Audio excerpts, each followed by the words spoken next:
What's up, everybody? Great to see you as always. Hit like and subscribe, and let's get after it. Hi, hello, and welcome to your favorite Average to Good podcast. Call it what you want. I'm Jimmy Conrad alongside Charlie Davies and Tony Big Tones Miola, and we have a lot to talk about today because the Champions League is coming back in a new format. We'll get into that. We got 12 Americans playing in this competition, which should be a lot of fun. We have Paul Tenorio coming on after he ditched us in our last podcast. He's decided to show his face, and we're going to give him a hard time for that. And then, of course, we'll break down all the Americans abroad from this past weekend and see how they performed. But let's get into this first, because you guys weren't here when me and McBrizzle, Brian McBride, were talking about the Pochettino, the press conference that he had on Friday. Our Lord and Savior, Mauricio Pochettino, has spoken. And so, Chuck, I'm coming to you first. Your thoughts on what he had to say? Were there any big surprises for you, or are you pretty expected? I would say it was smart. It was calculated. It's what I expected. He hit every right note. There was nothing he gave away. It's standard. I mean, it's exactly what I had expected from a manager like or coach like Mauricio Pochettino. He even had the whole Emma Hayes and aspiring to be as good as the women who have dominated football for decades. So for me, that's the class that you get with Mauricio Pochettino, and he wasn't gonna get into a war of words of saying this is exactly who's gonna play, or this is who I'm gonna build a team around, or this is the style I'm gonna play.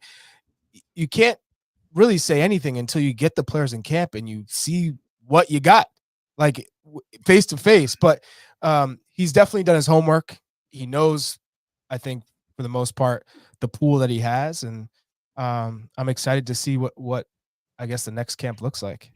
Now, Big Tones, let's talk about your thoughts, because you've mentioned before that you can't really evaluate anybody until the World Cup. That's what they're going to ultimately be judged on. What did you take away from this press conference? He obviously laid a good foundation of what he wants to do, but executing that could be a different type of challenge. Yeah, well, actually, I judge the manager after their cycle, right? So I don't judge Pochettino now or any time in between. I'm going to judge him at the World Cup, and then we'll make an assessment of what he did. But with regards to the press conference, as Charlie said, everything that he was supposed to say and should say and probably feels, because it felt pretty genuine. He also, I got to tell you, I was kind of chuckling through a little bit of the press conference, because when I'm thinking, like, if an American would say that we're here to win the World Cup, like what the reaction would be to that, right? But it's Pochettino, so like there's that going through my mind. But I still think we got the right guy. I still think we got a guy that comes with enough experience to make players better, make this team better. He's clearly going to have ideas, and he's going to take no shit from anybody. And I think that, for me, and I've been preaching this, is the most important thing. There's not going to be a moment for any of these players to take their foot off the pedal. And if you are, Mauricio Pochettino is going to call you out on it. And I'm also interested to see, in his time as he starts to study MLS, as he starts to study players in Europe, how we'll get an idea, I think, fairly quick on what players and what style of players he likes. So yeah, I'm as excited, Jimmy, now as I was the minute we heard that he was the guy. Our Lord and Savior, Mauricio Pochettino, baby. Let's get after it. Now, before we move into the Champions League, there's been some breaking news, and I'm going to use this breaking news as my own way to trigger our very own Charlie Chuckwagon Davies, okay? Because it's been announced that, fresh off of losing to Canada on American soil for the first time in 60 years or whatever, and fresh off of tying a very bad New Zealand team, and fresh off of throwing players under the bus at his press conference, Mikey Varas has been named as the head coach of the new MLS team coming in next season, San Diego FC. Chuck, how are you feeling about that? So shout out to William Lamb in the YouTube comments who broke the news before you, Jimmy. Okay. And then second, I want to know what Tony Miola, the legend Tony Miola, has to say about this, because he's been around the game for so long. He's put in the work. He's coached youth national teams with Tab. He he has a good idea of what it takes to get these opportunities. And some of the other coaches out there who've cut their teeth and have done all these things. And when you see something like this happen, what goes through your mind? And also, I know it's easy to be like, man, this is Wait, Chuck, listen. unfair, but no, I'm tossing this to Tony. Like, You I are respect. tossing it. No. You're I'm dodging giving this. this. One. It's like, I'm giving this. hey, everybody this to listening Tony. and watching. This is a duck. This is a bob and weave, or this is like a boxing move. You Give me a hard time for not answering directly. You are definitely dodging this one. But go ahead, Tones. Chuck's dodging this one. He's dodging. I mean, I've been watching this show since you guys came on, even when I wasn't working with you guys, and that was by far the biggest deflection that's in the history of Paul. I got him. But anyway, I'll answer your question because that's what we got to do here. I'm not surprised, if I'm being honest, because most managers come out of U.S. soccer and the national team and find jobs, and that's just the way the cycle. You were there, but you were there. Yeah, and I didn't find a job in the end. But you know, there's probably reasons for that in the turnover of that cycle. So this had been rumored. I said after the Canada game, right, Mikey Varas is going to be here for one more game because we kind of all knew that he was going to be the manager. It's going to be built around younger players, so I'm guessing that's how he became sort of a viable candidate for that job. But I will say this, as much as I'm looking at it going, man, I would have thought there were some other guys that were ahead of him in this process. I'll judge Mikey Varas the same way I'll judge every other manager, as I tell you, is at the end. And that's pretty much, I wish him luck. I don't wish him, ill results or that it goes poorly, but I'm surprised. Here, let me tell you, Charlie, and Jimmy, what I'm most surprised about: giving an expansion team to a first-time head coach. Now, if you told me he went to who's a team that like San Jose, say, right? San Jose is probably going to look for a new manager in the offseason, just got eliminated. I wouldn't be as surprised. But an expansion side, you throw all of that on a new manager, man, it's a tough haul. All right. Let's see Now what the over/under is on that. Chuck. No, Jimmy. Out of respect, I wanted Tony to go first. Now, I'll have my say, and what I will say is, will say congratulations to Mikey Varas for getting a job that I think a lot of people wanted to get. But in terms of MLS, right? We're talking about a league that's trying to grow. What precedent does it set to hire a Mikey Varas who has coached in the academy at Sacramento Republic, FC Dallas, in the academy, then graduate to an assistant, then the U20s. He got that job, which was also kind of like, how in the hell did you get that job? They didn't do anything with the U20s. Look at the teams that they beat. And then on top of that, he finds himself on the sidelines managing the U.S. men's national team as a head coach. And we all know how that went. He wasn't even in the stratosphere to begin to deal with the types of pressures and egos and the ins and outs of the game, coaching players at that level. And now in MLS, the biggest franchise fee in history, $500 million, you're gonna trust this guy to lead you to success? In what world does that make sense?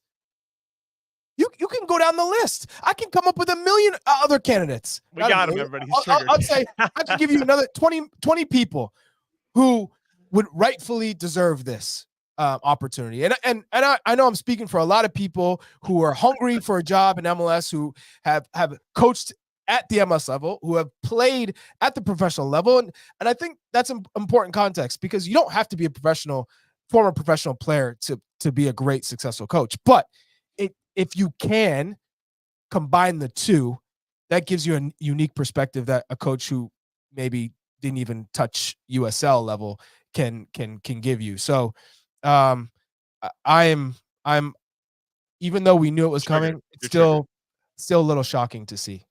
Well, it's official, everyone. Mikey Varas will not be joining our show anytime soon. All right, let's move on to the Champions League. We got 12 Americans in this competition. The competition has changed. So for everybody that is unaware, it's going from the traditional 32 teams that played in 8 groups of 4. Top 2 teams would advance to the knockout rounds. The third place teams would drop into the Europa League. Now it's at 36 teams. There's no dropping down to the Europa League. And if you finish in the top 8, you book your ticket to the round of 16. The next 16 play each other in a round of 32 or something, and then it goes into the round of 16 because you have the 8 that we're waiting with the next 8 winners. And that round of 32 is like a 2-legged. It's really complicated. It is and it isn't. I also will say that you're not in a group anymore. You just play 8 teams that they put into their bowls of balls and picked It's out pretty names. straightforward when you think I mean, of it is. It's a table. It's a table. And the top 8 automatically qualify. Listen, this is what I'm going to add to this. They wanted it to be like the Swiss format. For everybody that knows what the Swiss format is, if you win your first game, then you would play somebody else that won their first game. And then it'd be 1-0 would play 1-0, 0-1 would play 0-1. And then you just kind of keep moving up.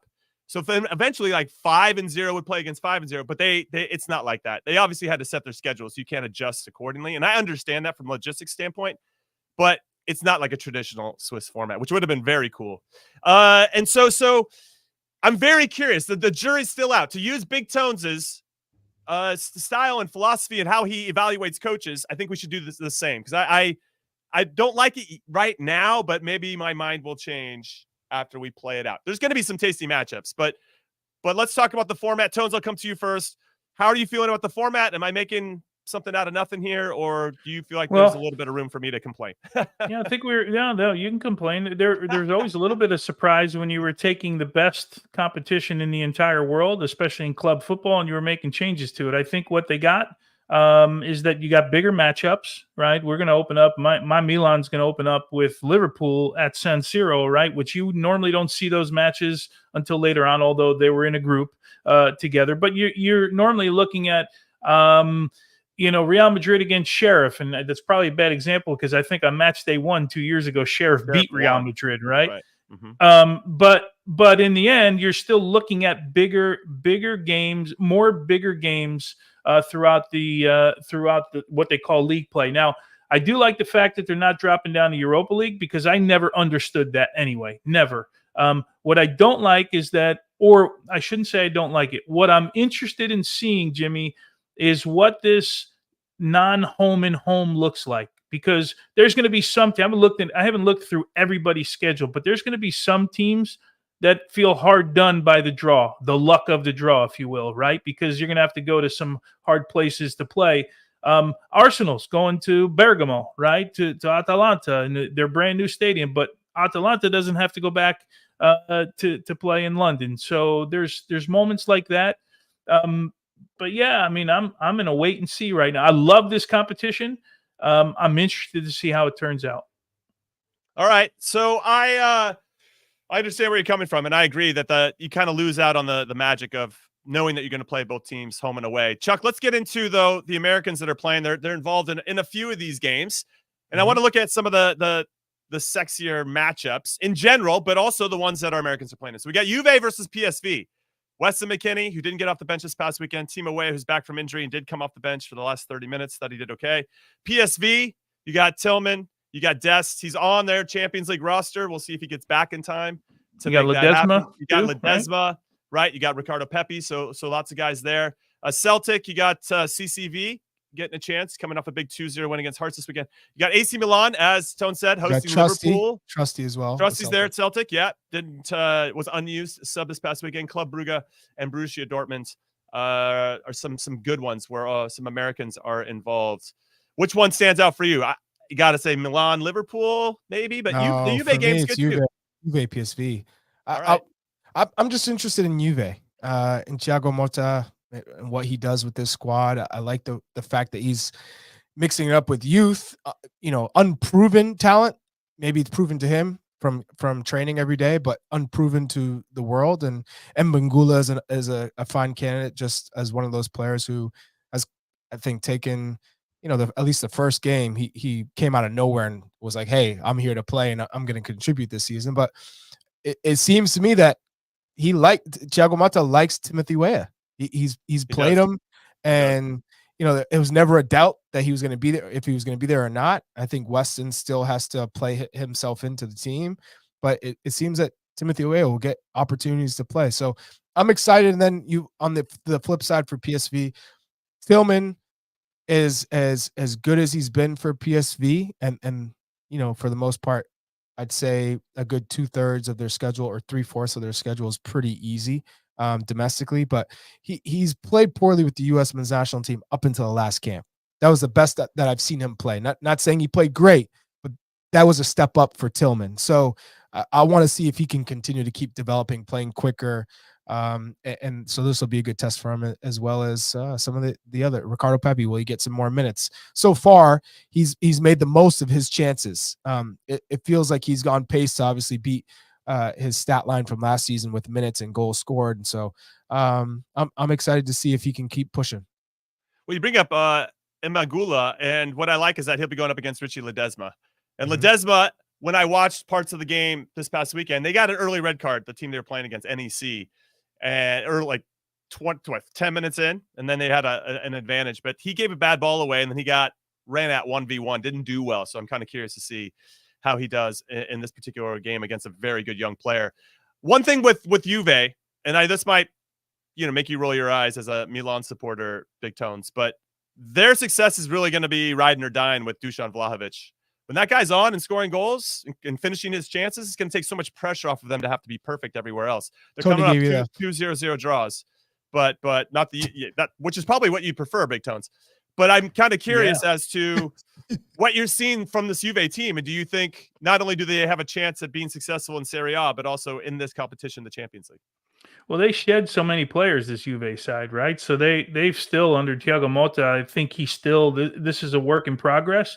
But I think they're a team that's going to challenge at the top of the table. And you mentioned the matchup for Ledesma. I'm interested in watching Ledesma. And I watched them, was it this week he was on Morning Footy, or maybe it was last week? I can't remember. Yeah, it was last week. It was last week. Oh, yeah. Today's month. So it would have been last week. Thanks. I love the fact that that he's got a new position, because I had him for 4 years with the youth national teams, and I watched him develop. And we're always kind of waiting for the next gear, if you will. And in the middle of the field, when I saw him come back to NYCFC, I didn't see that it had gotten to a point where there was that explosiveness to get by players, or the ground started to become maybe a little bit bigger to cover. And there were sparks, but of course that takes a lot of time to learn that. Young players generally don't learn in the middle of the field like that. And he's now got this new position. So I'm interested to see what it looks like, because I never, there were some guys we pictured as guys that you can convert to outside backs. He wasn't one of them based on the way that he would play, especially at the youth level.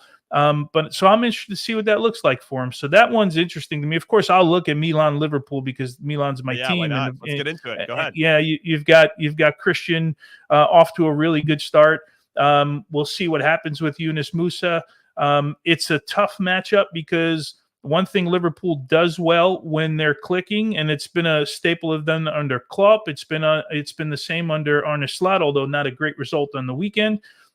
Is they're good in transition, and Milan hasn't been. And okay, a 4-0 win against the Venezia side that's newly promoted on the weekend. I got a lot of it. What I liked the most, though, was Christian Pulisic's performance, not because it's a goal and assist against Venezia, but coming off the comments after the game. He basically was saying, after the New Zealand game on the field, for me, he was saying, we need guys to get better, right? And if you're going to ask for guys in your national team to get better, the way they get better is with the club team, and you got to set an example, right? So he didn't go and have a dud for a game. And by the way, he's taking penalty kicks for Milan. Like, he's the penalty set pieces. Yeah, and by the way, his corner kicks have been so much better. And I know from talking to him, he's worked on it. They've been so much better, because there was a period of time with the national team where it was like, oh my God, we got to get the ball over the first guy. And now he's got 2 assists from corner kicks, and with the national team, they've been better as well. Yeah, it's going to be interesting to see how both of those teams perform, because Milan were obviously coming in struggling against this game, Venezia this past weekend. They win 4-0. Probably felt really cathartic to have that, especially coming out of an international break, whereas Liverpool were flying going into the international break, and then lose at home to Nottingham Forest for the first time in I don't know how many years. So we'll see how both teams respond. And now with Liverpool having to travel to Italy to try to get a result, it's going to be interesting. Chuck, let's talk very quickly about Celtic and CCV. I'm on Opta right now, and I'm seeing that Celtic says that they had the easiest draw of the whole Champions League. All 36 teams. No, Manchester City. Well, Manchester City's got they're actually not even in the top 10 of the easiest draws. They got Celtic as number 1, the easiest draw. So what should our expectations be as fans of what Brendan Rodgers has in place, knowing CCV is going to get some good action? They're away to Dortmund, and then they're home to RB Leipzig, away to Atalanta, then home to Club Brugge, then Dinamo Zagreb away, Young Boys home. You got Austin Trusty there as well, Aston Villa away, and then I think it's Bratislava is at home. So do you expect them to get in that top 24 so they can get into the round of 32 at a minimum? Yeah, I mean, that would probably be what Brendan Rodgers needs for motivation for the club to really, think that he's the guy for the future as well. Because it feels like if they don't, it's kind of stagnant a little bit. And for him, given that schedule, I would expect Celtic to finish between 20 and 24 in that place, which would feel right. I know Arsenal also has a schedule that they would fancy, given the opponents that they have. So yeah, Celtics up there with Arsenal and Man City as favorable Champions League schedule. So, yeah, I mean, it's a good test for both CCV and Trusty. For sure. Yeah. I think what's interesting, very quick, and then we're going to go to our first break, but if you can get into that round of 32, okay, if you can't crack the top 8, but then you go into a 2-legged affair in the round of 32. So if you're Celtic, you're like, if we can get a home game at Celtic Park and maybe establish a lead in leg 1 and hold on for leg 2, you never know what can happen. So I think that's something that needs to be taken into consideration. All right, first break time. Call it what you want. When we come back, Paul Tenorio from The Athletic will be joining us to talk about Mauricio Pochettino. Don't go anywhere. It's the beginning, we just got started. It all begins in the here and now. It's the beginning, we just got started. The stage could not be any better set. The UEFA Champions League is back. It's the beginning, we just got started. Football is like this, is to touch the right button and start to perform. And of course, we are talking about soccer, football, soccer. And I think the players are so intelligent and so talented, and they can, I think, play in a different way. And for sure, I think we have time. We have time, and we need to really believe in big things. We need to believe that we can win, that we can win not only a game, we can win the World Cup. Because if not, it's going to be so difficult, the journey. And we want players that arrive in the day 1 in the training camp and thinking big. I believe that we can win. That's what Mauricio Pochettino said. I believe that we can win. Welcome into Paul Tenorio from The Athletic. Paul, great to see you after you stood us up on Friday. Whatever, dude. You had to go catch a flight or whatever. I see how it is. But you were at that press conference, correct? I was. Yeah. And yes, sorry, I did sprint through the airport to make an earlier flight home to see my kids. I wanted to see you guys almost as much as my kids, though. Yeah, sure. So what was your big takeaway, Paul, from that press conference? Not only from what he said, but how he was saying it, the vibe and the energy around the whole event. Yeah, I thought he came across as charming. I thought he came across as kind of excited about the opportunity and about the job, which I think was important. And I think the tone around what he was talking about was the right one. Like what he discussed, I think was important, which is the mental side of things more than anything else. Like they'll get to the tactics, but I do think the word that he repeated over and over and over again, which was believe, is critical for this team. Right now, they have no confidence. They're lacking in the confidence that they had. The group was so close in the 2022 cycle, and I think the culture of the team was the strength of the team going into the World Cup, and it seems to have kind of fallen apart over the last couple of years. And I think most recently, the confidence has gone away, which is understandable. You have a really bad result in the Copa America. That saps confidence. A coach is fired. And you come into this September window, a lot of guys are missing, and the performances are awful. I think when you listen back to kind of like what Christian Pulisic and other players were talking about after the game, they said stuff like culture a lot. I think a lot of it is about confidence. So that idea of believing and of kind of reaching for something big, I thought was important for Pochettino. And I think, he understands that that's the first part of this job, is to kind of create the group, or get the group back to what their strength was before, which is kind of being together and working together, because that has not been there over the last year. It has not been there. Yeah, Paul, there's no doubt about that. And I think kind of the uncertainty probably played into that a little bit. Did you get a sense of what, like, between now and October will look like for him? And he's going to have to do a lot of traveling. I'm assuming he's scouting, of course, all of Europe. It sounds like he's going to live between Europe and Atlanta. And also he's got to scout Major League Soccer as well. Did you get any sense of what that looks like and how he might break that up with his staff? Yeah, I mean, I think he's going to certainly meet with some players. I think probably Christian Pulisic to start, which makes sense. He's the star of the team. He's the captain of the team right now. I don't know if he's going to be able to get to every player. So what the math looks like after that, because as you said, he is splitting time. So he's going to go to Atlanta with Emma Hayes. They're going to do some house hunting. They're going to meet together. They're going to look at the facility that's being built. They're going to do, I'm sure, some PR stuff around that in the Atlanta area.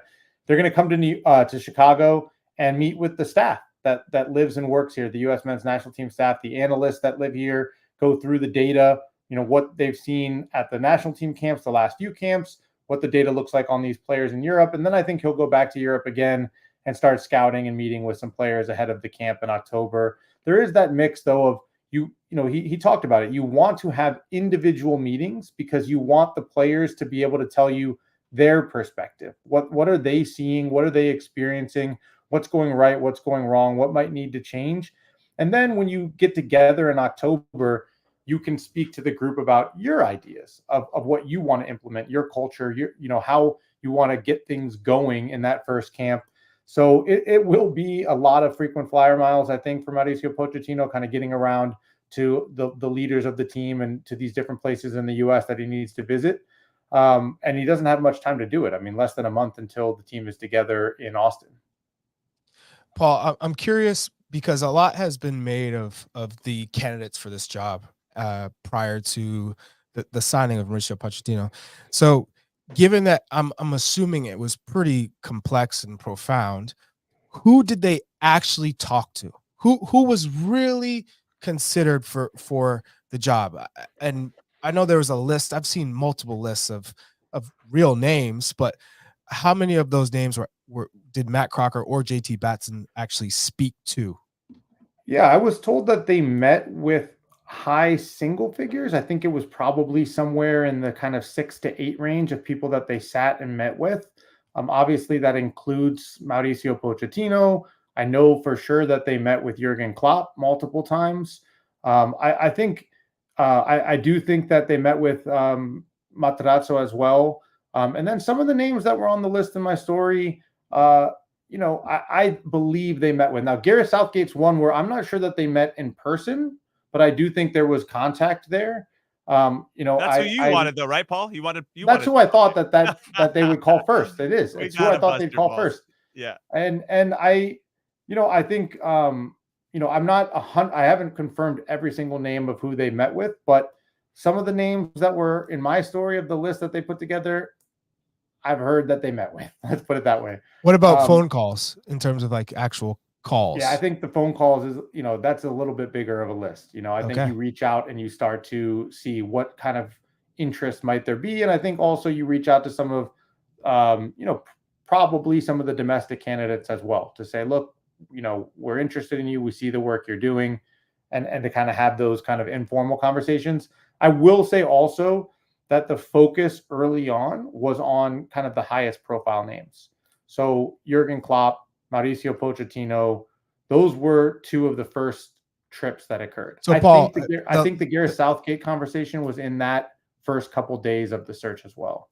The second part is if they had met with Jurgen Klopp multiple times. I'm trying to figure it out, because if Jurgen Klopp said, guys, I left Liverpool because I needed a break, what led to the multiple meetings? Is this maybe there's a glimmer of hope for the future post this World Cup cycle? It was like, are you sure? Is there something we can work out? I think I had heard that there was some conversations even of like, could we make it work if you came and started in 2025? Would that make more sense if you've taken a year off? So those types of conversations happen. And I think credit to US Soccer to, there's the easy thing to do is pick up the phone and Klopp says no. And you can say, well, I did my job. Now no one can say I didn't try with Jurgen Klopp. They did make that first call. They did get a no. And then they followed that up and said, hey, here are some things that we're thinking about that we, could this work? Might this work? How long do you want to sit out? Are you done for good? Those types of conversations. And then, as I wrote in my story, you can see that very quickly they were trying to do follow-up meetings, right? They met with Pochettino 4 days later. They flew back to Barcelona to meet with him again. So when they felt there was a little bit of positivity, optimism, momentum, they were quick to follow up on that and see if they could carry it forward and make it something real. Was just out of curiosity from a French perspective? I'm not French, but I just thought I'd throw that in there. Thierry Henry, Zinedine Zidane, were these names ever really being truly considered? I didn't hear Thierry Henry. Hervé Renard would be another one. Yeah, I did hear that Vieira was not as much of a candidate in this search as he was in the last coaching search, the last time the job was open. Zidane was not a name I heard that they met with. I'm sure he was on that list. I mean, when you talk about kind of the profile of managers that they were looking at, I wouldn't be surprised if they reached out to him because of kind of the way they put that list together. But I think that those weren't names that I was told that they met with. Doesn't mean that they didn't meet with them. I can only know so much, I think. But I do feel like the list that they went through was pretty exhaustive, and I was a little bit surprised at how many high-profile names were on the list. How many people that made me kind of raise my eyebrows of saying, okay, like they weren't just going for like one or two guys and then they were going to fall back on a backup plan. Like they were shooting pretty high. All right, so let's refocus onto Mauricio Pochettino, and appreciate that insight, of course, Paul. Love putting you on the spot. You're on the hot seat. Yeah. You're on the hot seat here and call what you want. He's sweating. I always have to be careful what I say on here. I'm like, man, I put what I know for sure in the story, and I got to be careful of what else I'm putting out there. So Mauricio Pochettino, and I love that he said this, that basically the player pool is wide open. He's going to be looking at everybody. How familiar do you think he is with our player pool, and what does that actually mean? I mean, how many layers deep is he? We're talking USL and college, like yeah. Klinsmann pulling Jordan Morris out of Stanford. Yeah, are we doing like MLS Next Pro stuff? What are we doing here? Yeah, MLS Next Pro. That's a deep cut right there. I don't know. Yeah, look, I think the message is clear. It's you need to be playing and playing well, and if you do that, I'm going to find you. I'm going to see you doing that, and I'm going to give you an opportunity to show something to me. And that shouldn't be a surprise. I think any coach that comes in would say that, right? Is like all the players want is an opportunity to prove themselves, to show that they're capable of competing at the national team level. But I think it also sends a message that no one should be comfortable with their spot on this national team. That you should always be looking over your shoulder, that there's always another player who's coming for your job. And I think that's probably the most important message that Mauricio Pochettino needs to send in these early camps is, it's difficult sometimes. There are certain players who, if you believe their quality is way above anyone else, you call them in no matter kind of where their form is. I think that has to be true with a national team like the U.S., where you're not France and you're not 5 deep at every position. But I do think you need to create this idea of competition, of fighting for your spot. And I think that's kind of what was behind that message is, we're going to be watching. We're going to be looking for players who stand out and that impress us. And I'm sure there will be some players in MLS that get pulled, but there are also players in kind of smaller European leagues, even someone like an Aiden Morris who just moved over to the championship and has played well to start off at Middlesbrough. It's sending a message to him like, hey, if you play well, we're going to bring you in here. That's, again, I think a big part of probably the messages early on with U.S. Soccer Administration as he watches the national team camps, as he looks back at what happened in the Copa America. Hey, we want people to feel like they have to fight for their spots. We want people to feel like they have to earn it here. I think that was intentional by Mauricio Pochettino, and I think it was an important message from day one. Paul, do you get the sense that maybe this next camp in October is going to be a little bit? We normally get about 23 to 24 players, right, in camp. That he might have the chance maybe to bring in 30 players, even though we know it's a short camp, it's only 2 games, but he's got to see players up close as much as possible. Yeah, I haven't talked to anyone yet about kind of the size of the camp. I think it would make sense to maybe bring a couple extra. You don't want to bring too many people just because you're not going to be able to use them all. You have 2 camps back to back, which I think will be important, especially if certain players kind of aren't there yet with their fitness and their injury. It gives you a chance to kind of look at more players. And going back to the question of how familiar he is, I think with certain guys he's quite familiar. You know, early on in this process, when I first learned that they were talking to Mauricio Pochettino, and I started to make some more calls around it, like I know that he was interested in keeping Christian Pulisic at Chelsea. He really liked Christian Pulisic. It's somebody he had talked about bringing to Spurs when he was there back in the day before Christian moved to Chelsea the first time. Tyler Adams was another player that Chelsea was looking at, that Pochettino was familiar with. So there are certain players where he knows who they are. He knows how they fit in his system. He's thought about bringing them in before. I think the harder part is going to be kind of getting to know the fringe guys. Who are people who are maybe fighting for those positions, those jobs that are going to play an important part in this cycle. I think if you look, for example, at center back, Pochettino knows who Tim Ream is. Tim Ream has played many, many years in the Premier League. Does he know as well the guys behind him? Does he know Mark McKenzie? Does he know Miles Robinson? Those are the guys. You have to like the fact that he'll know Mark McKenzie's playing for Toulouse in a league that he coached in. So I think that's a big step up, an advantage for Mark McKenzie, because he's like, hey, I'm playing for Toulouse, a club you competed with PSG. You know the French league, you know the quality, and I think that benefits him ultimately. For sure. I mean, and another player that he definitely is familiar with is Cameron Carter-Vickers. I actually read a funny story when they were at Spurs together. Carter-Vickers went up for a header with Pochettino and injured him going up for the header. So they know each other quite well from back then. I don't know if that helps Cameron Carter-Vickers or hurts him a little bit, but yeah, I think these next 2 camps, October and November, are going to be very important for trying to get as many new faces that you don't know in, see them in person, see them live, and see what they can do. And I think also that's why it was the right call in September to let certain guys get a break from coming in, because they're going to need to make an impression October, November. So, you know, somebody like, I think like Anthony Robinson, like, you know what he's going to bring you. Give him a break, let him recover from the offseason surgery, give him some time back home, and then let him show what he's about when he comes in October. Same with Weston McKennie, those types of guys. But, you know, this is, I think, one of the most important things to remember here is Pochettino's getting October, November, and March with these guys before the Gold Cup. That's it. And those 3 camps are really important because you have a month with your team next summer, and that's the longest you're going to have with them. That's, I think, the time where you're really going to be able to put in some of the tactical nuances and things you really want to work on ahead of the World Cup. So I think these 3 camps are really important. Are you suggesting there's no January camp? Like, that is what we're known for. That's a hallmark of our program, Paul. Yeah, I don't want to say there's not going to be January camp, but I think when we're factoring in the World Cup, maybe it's less critical. But listen, yeah, I mean, I made my name at a January camp, Paul. Okay, so I just want to throw that out there. Now, the January a lot camps of people are, did. A lot of people did. different. Not hating on January camps. Everyone loves a good January camp game in LA. But you know, you do at least he gets a couple competitive games too. I'm excited to see where the U.S. goes on the road in the Nations League. I'm kind of hopeful that we get to see Pochettino on the sideline in like a very CONCACAF stadium in November. Yeah, I'm with you. And speaking of Pochettino and his new deal, how much of his salary is donor covered? Because I know that was a big topic. $6 million salary. I mean, the highest before that was Greg Berhalter, around $2 million. So how much is donor covered of that portion?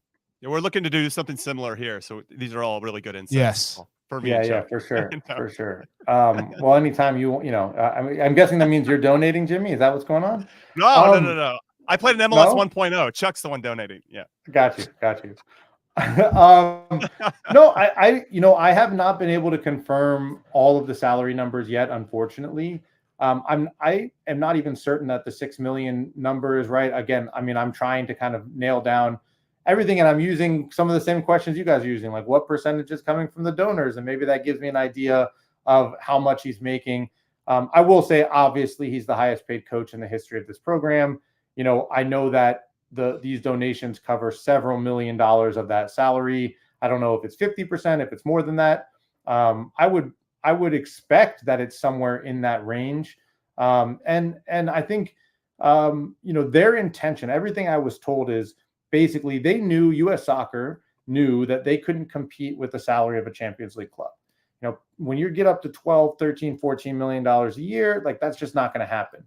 What they did is they did research on who are the highest paid national team coaches in the world. And, can we get up to a level like Gareth Southgate, I think was the highest paid manager, $6.5 million, $7 million, somewhere in that range a year. Can you get up to that level? Can you be in that range? And U.S. Soccer felt like they could be. And there was a question asked, would this have happened without those donations? And Cindy Parlow-Cohen said, no, like that was a critical part of this. But I think that was just kind of a, U.S. Soccer knew they were going to be reaching beyond kind of their normal framework of a salary. And they went out and found the money. And it's very new in the soccer world. It's not very new in the American sports world. And really, I mean, Canada just did something similar not too long ago with the former co-host of the show, Jesse Marsh. So I think we're going to be starting to see more and more of this in the future. And certainly I think now that U.S. Soccer's kind of put some names to it, maybe that's a way to incentivize a little bit more activity in the donor space. When you look at what Arthur Blank did with the training facility, and now to have 2 donors named in the press conference for bringing in Mauricio Pochettino, I think that's just a way of reaching out and saying, hey, we're here and we are ready to accept your money and your donations.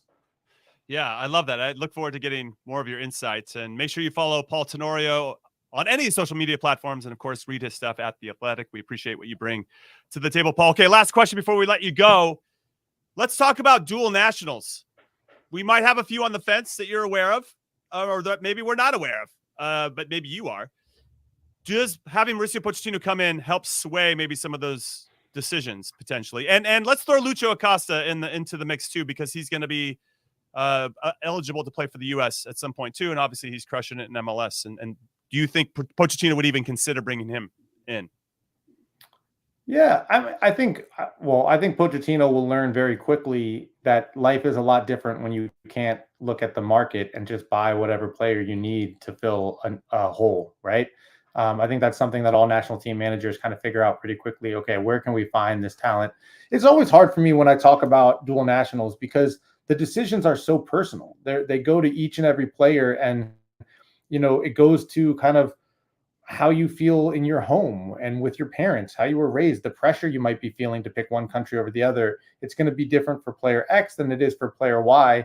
Certainly, I think it is helpful to have a high-profile manager like this, where someone says, yeah, I want to go play for Mauricio Pochettino. But that doesn't necessarily mean that's going to be the thing that sways somebody. I would say that, you can do a really good job recruiting and still lose the player, right? Like Araujo is probably the best example now. He's playing in Europe. He's a good player. He's going to probably start for Mexico.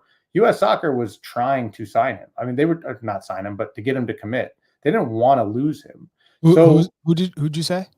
Araujo. Yeah, former Galaxy player. So the thing with that too is, I want to throw a wrinkle in, is availability and competition. So as good as Araujo is, or was at the time with the Galaxy, he knew that Serginho Dest was there. He's not playing. Yeah. So even if he's perfect, he's not playing, and he knew it. So at that point, you also have to weigh in the options. I think for Pochettino, you're like, hey, I gotta negotiate with, when you're playing a club, I gotta negotiate a salary and transfer fee and all. You take money out of the window. It's emotional connection. Can I connect with you? Can I convince you this is the right project? I think that benefits a good coach, someone who can talk more so than the bank account. And I think for sure also, and I did want to touch on this too. Look, he's going to be able to go into and talk to some of these players who are thinking about Mexico or the U.S. and speak to them and their families in Spanish, which I think matters. I thought it was really cool to sit in a press conference and have the national team manager alternate between English and Spanish in the press conference. And I think I know there is a massive, massive Spanish speaking Latin American audience out there, many of whom have already followed the national team, some from a distance. And I think there are going to be a lot of kids who live in that world where they have, they're in a Mexican household or a Costa Rican household or whatever. They go to, but they have their American existence too, who are going to feel a little bit closer to a coach that speaks Spanish. That's a natural thing. You identify with somebody. So I hope that factors in with a lot of different kids who want to feel like somebody who looks like them is leading this program. And I think that's one of the cooler parts that I experienced sitting at Pochettino's press conference the other day in New York. Well, Paul, thank you so much for your time. It's always a pleasure having you on. And you survived the hot seat this time around. Call it what you want. Man, you guys really had me trying to get me in trouble is what y'all were doing. I started with Charlie. He's always the bad influence. Charlie always trying to get me, man. We try to say that, but he doesn't accept that title. But we're glad that you are making sure that that's true. Paul Tenorio, everybody, we appreciate you. We're going to take our next break. When we come back, we're going to talk about the Americans abroad and how they perform. Do not go anywhere.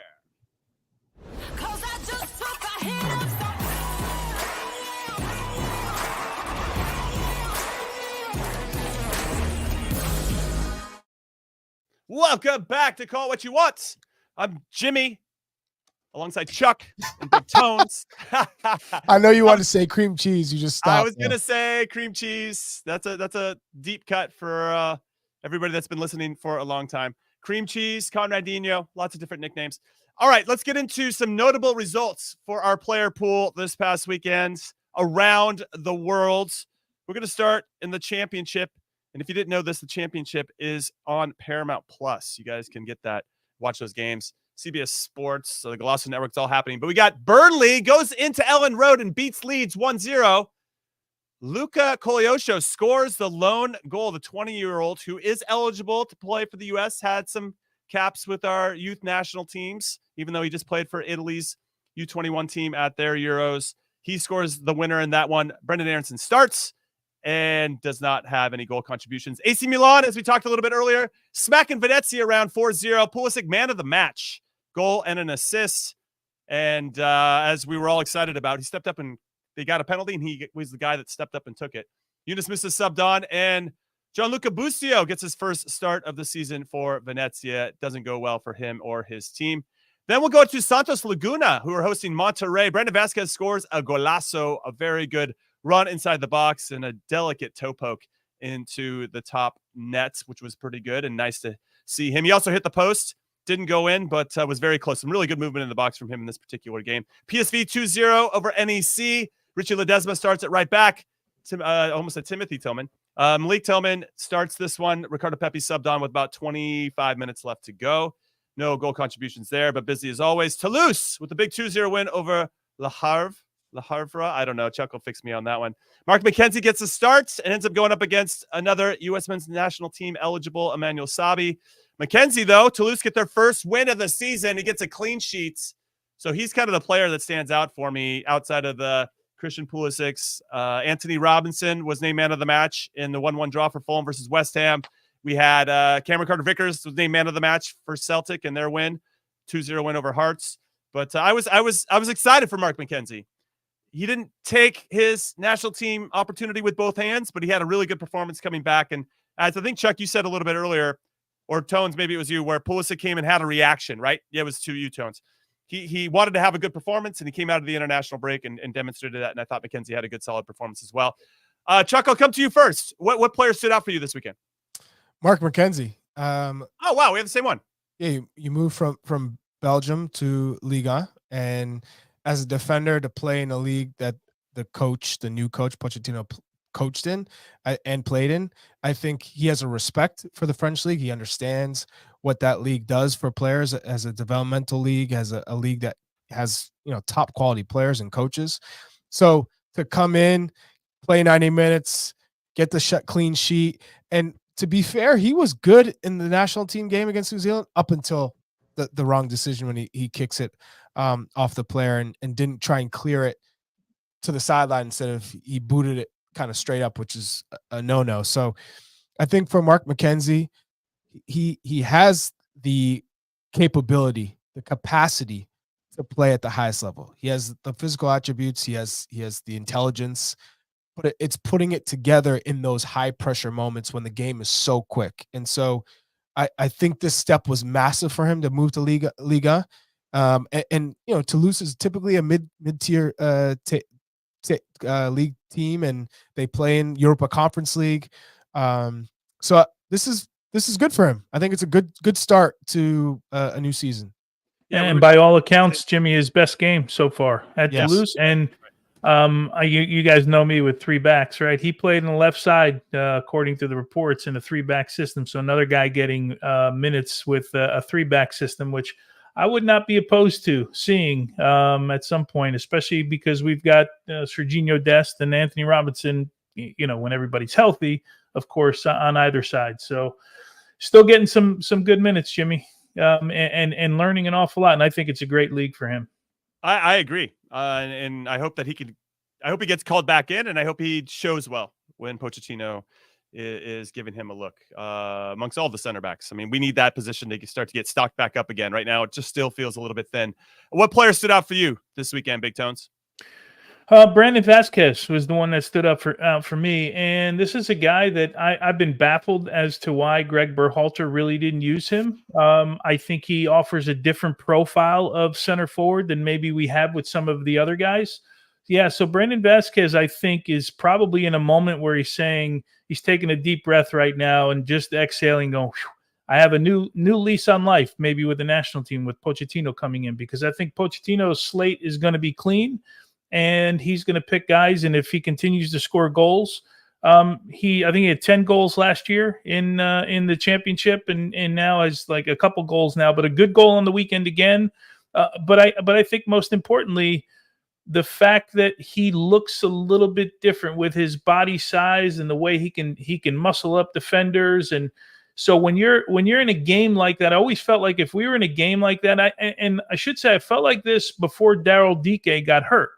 Right? Like why do we not bring him into camp all the time? I get he's not a starter in your team, but if you look down the bench and it's now a game where balls are being swung in the box maybe, and you need to get runners on the end of it, and you need that profile of player. I never felt like we had that profile of player on our bench. So Brandon Vasquez for me is one I'll continue to watch, and I'm going to guess that he's going to get a shot sometime early in the Pochettino camps. Yeah, I'm curious if that does happen, how he's utilized. Will he be by himself? Are we going to try to run a second striker with him? And there's a lot of options, especially if you go into back 3. You know what I'm saying? All right, so let's take a look at something we want to call like a panic meter. Call it what you want, panic meter, because there's some players. What are we panicking about now? Well, we're panicking. We're panicking because there's some players not getting minutes. And we want to obviously, so this is what we're going to do. It's going to be 1 through 4. Okay. So 1, not panicked at all. 2, concerned. 3, alarmed. 4 is holy shit, full panic. Head on fire. Head on. This is crazy. Yeah, this is crazy. Okay. So first player is Ethan Horvath. Okay. He got dropped this past weekend in their 1-0 defeat to Derby. Cardiff's next game is against Leeds on Saturday, which again will be on Paramount Plus. You should try to check that out because it'll be Ethan Horvath versus Brendan Aronson. Now, so Chuck, I'm going to come to you first. Remember, 1, not panicked. 2, concerned. 3, alarmed. 4, you got a 4. He's got the 4 up for people that are just listening. Full panic. Ethan Horvath. Wow. Full panic mode. 1, the club situation. We've seen him have some major gaffes. I mean, one in particular, right? The massive mistake in the 5-0 loss that they had. He's so far off the depth chart with the U.S. men's national team, so that his form at the club level is the backup in the championship. Yeah, that's stage 4. Okay. Now we also take in consideration he got called in for this camp with the U.S. and watched Schulte play the first game, and then watch Matt Turner, who hasn't played in ages, play in the second game. So it's not a good look for Horvath in general. So him not getting used, not great. Go another goalkeeper. We're going to go to our resident goalkeeper here, Big Tony Miola.